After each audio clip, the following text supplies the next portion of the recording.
Hi friends, எல்லோரும் எப்படி இருக்கீங்க? இன்றைக்கி வந்து பலாக்காய் வச்சு வெஜ்ஜு சுக்கா எப்படி செய்யலான்னு பார்க்கலாம்.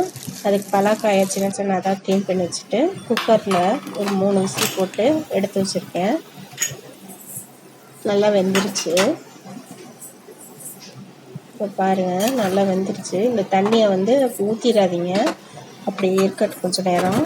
இப்போ வந்து மசாலா செய்ய ஆரம்பிச்சிடலாம். ஸ்டவ் ஆன் பண்ணிவிட்டு கடாயை அடுப்பில் வச்சுட்டு ஆயில் விட்டுட்டேன்.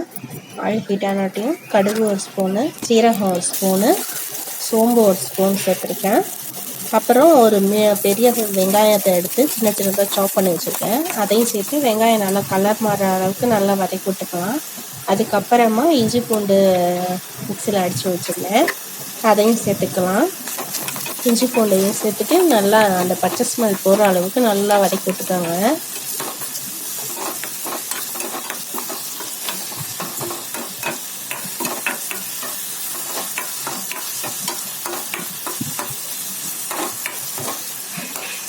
இப்போ வந்து ஒரு சின்ன தக்காளியாக எடுத்து சின்ன சின்னதாக சாப் பண்ணி வச்சுருக்கேன். இது வந்து புளிப்பு சுவைக்கு தான் நான் சேர்த்துக்கிறேன். உங்களுக்கு தக்காளி வேண்டாம்னா ஸ்கிப் பண்ணிக்கலாம். இதுக்கு தக்காளி தேவைப்படாது. நீங்கள் தக்காளி வேணும்னா சேர்த்துக்கோங்க, இல்லைன்னா வேணாட்டி விட்டுருங்க. நான் தக்காளி சேர்த்துருக்கேன். எல்லாத்தையும் சேர்த்து நல்லா வதக்கி விட்டுருக்கேன். இப்போ வதங்குற அளவுக்கு தேவையான அளவு உப்பு சேர்த்துக்கலாம். நம்ம பிளாமஸ் வேக வைக்கிறப்பவே உப்பு சேர்த்துனோம்னா இப்போ கொஞ்சம் பார்த்து சேர்த்துக்கோங்க. சேர்த்துட்டு எல்லாத்தையும் நல்லா வதக்கி விட்டுட்டே இருங்க.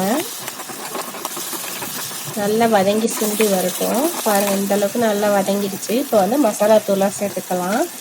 மிளகாத்தூள் 1 ஸ்பூன் சேர்த்துருக்கேன், மல்லித்தூள் 2 ஸ்பூன் சேர்த்துருக்கேன், கரம் மசாலா 1 ஸ்பூன் சேர்த்துருக்கேன்.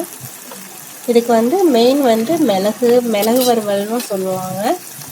மிளகு வறுவல் மட்டும் செய்ய போகிறேன், அதனால் மிளகுத்தூள் 1 ஸ்பூன் சேர்த்துருக்கேன். எல்லாத்தையும் சேர்த்து எண்ணெயிலே கொஞ்சம் நேரம் வதக்கி விட்டுட்டு அப்புறமா நம்ம வேக வச்சு எடுத்து வச்சுருந்த பிளாமஸை வந்து அப்படியே கொஞ்சம் தண்ணியோடு சேர்த்து நல்லா விட்டுருங்க. அப்போ தான் அந்த மறுபடியும் அந்த மசாலாவோட நல்லா வெந்து அந்த பிளாமஸ்க்குள்ளே போகும். அப்படியே கறி மட்டுமே இருக்கும்.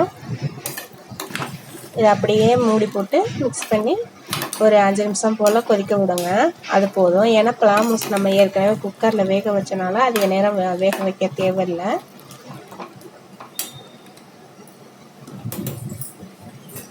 இப்போ பாருங்கள், நல்லா வெந்துடுச்சு. அவ்வளோதான், நம்மளோட வெஜ் சுக்கா ரெடி ஆயிடுச்சு.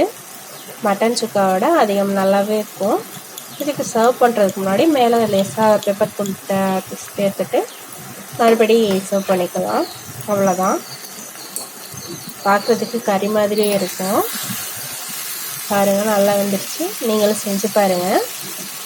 மறக்காமல் எப்படி இருந்துச்சுன்னு கமெண்ட் பண்ணுங்கள். மறக்காமல் நம்ம சேனலை சப்ஸ்கிரைப் பண்ணிடுங்க, லைக் பண்ணுங்கள்.